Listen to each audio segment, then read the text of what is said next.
Well, hey everybody. Here it is on Sunday, late July. I think it's the last Sunday in July. And we just got back from vacation late yesterday. So I haven't checked my bees for a while now. And this is one of my mini mating nukes. And I knew according to the queen calendar that the length of time that I was gone was correct for if a queen was going to emerge, fly out on her, well, first off, emerge, harden, fly, mate, return, begin laying, evidence of laying. Long way to say that vacation was good because it kept me from bothering this hive. So I came in here today with low hopes though, because there's so many things that could go wrong as your queen is, first off, has to be made. So they have to have enough resources to make her. She has to pupate just like another bee, harden up and fly, and then return. There's a lot of things going against her to return.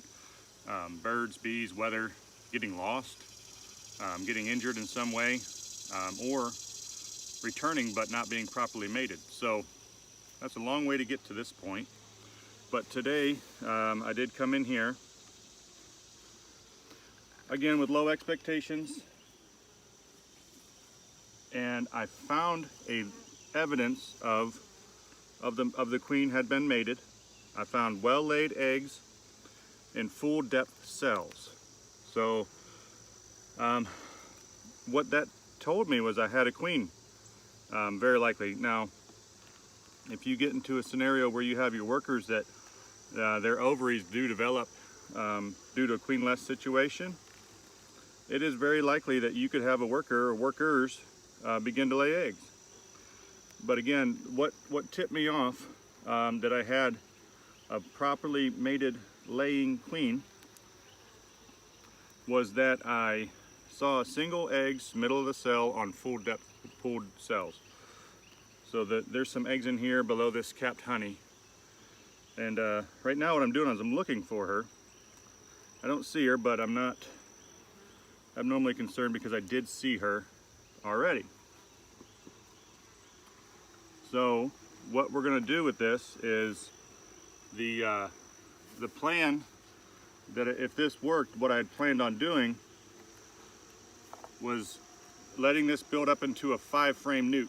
So I've got to act soon, otherwise the queen will run out of room and she'll want to leave, and I don't want her to leave. Okay, so I'm going to put them in this 5-frame nuke.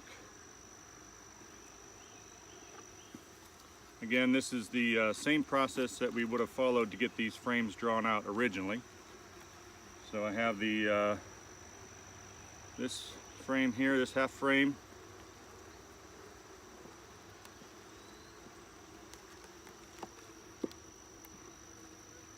I'll pull out the next half frame.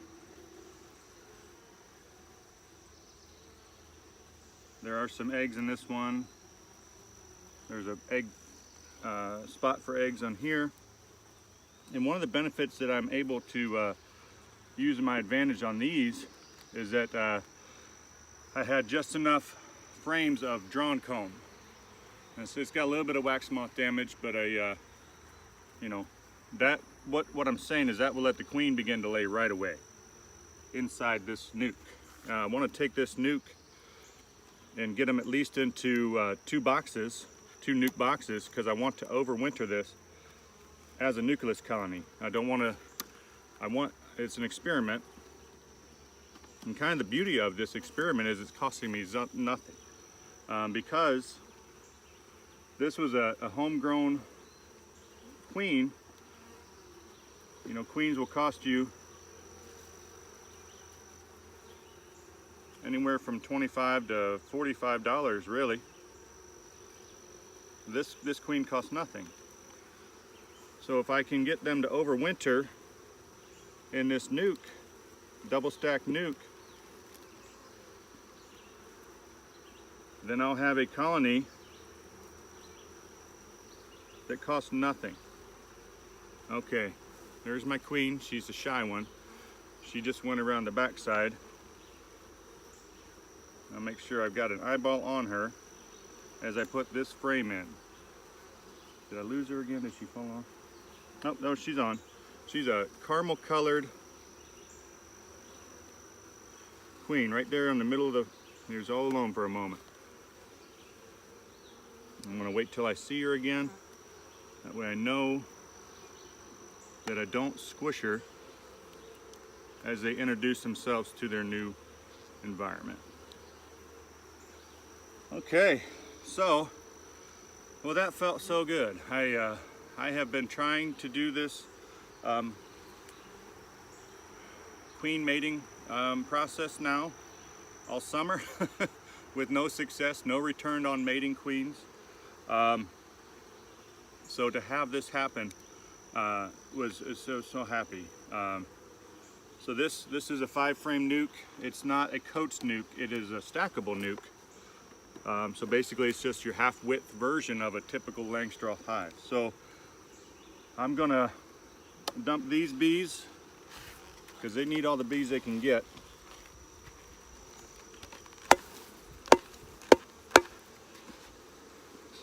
They need all the bees they can get to go into the 5-frame because they're still, you know, their bees that are in there are just eggs. So they're still less than 3 days old. So a worker is going to take, oh shoot, what's the number? 21 days. So there's at least 2.5 weeks still before these workers are ready to become productive members of the hive. So I'm gonna close them up. I'm gonna put a little bit of an entrance blocker on there so that they don't have as much to defend. There's not such a population that they need a lot of entrance room. This will be an entrance reducer good enough. But other than that, good news from the bee yard. Had my my first mated and returned queen. So thank you for watching. Hope you found this useful. And if you did, if you'd hit subscribe down in the lower right corner, leave me a comment. I'd appreciate it.